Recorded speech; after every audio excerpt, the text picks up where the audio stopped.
Alors que l'Église du Gabon connaissait de nombreux soubresauts, le vent de la restauration qui souffle sur notre pays ne l'a pas épargné. C'est dans ce contexte que l'on peut comprendre la création de cette supra-organisation le 17 mars 2024 à l'issue des assises de l'Église du Gabon à l'Église des Assemblées des Dieux du Gabon, CISOPECA 8.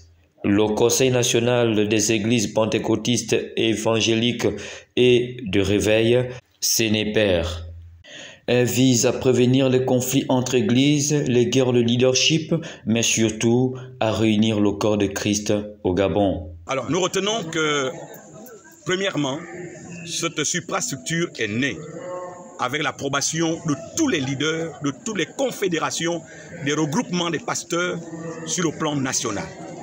Deuxièmement, nous avons fixé la doctrine qui devrait désormais, n'est-ce pas, gérer nos mouvements. Et troisièmement, nous avons fixé l'éthique qui doit régir aujourd'hui l'homme de Dieu, le pasteur. Le pasteur n'est pas n'importe qui, un homme de Dieu n'est pas n'importe qui.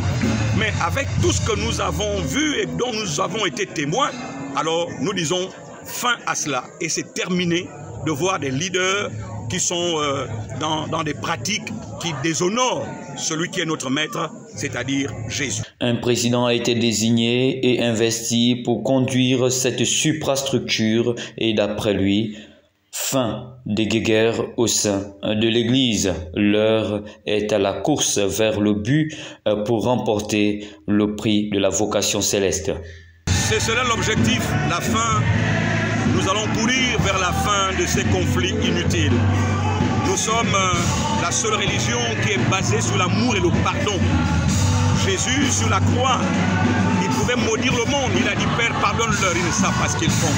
Lorsqu'on est basé sur l'amour, alors le conflit de leadership n'a pas son droit de citer dans notre milieu.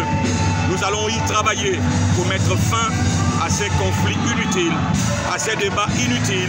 Nous allons travailler, nous allons éduquer, nous allons nous asseoir, nous allons nous pardonner afin que seul Christ soit glorifié. C'est donc dire que ces assises de l'Église du Gabon ont sonné l'heure du renouveau et la réappropriation des valeurs véritables.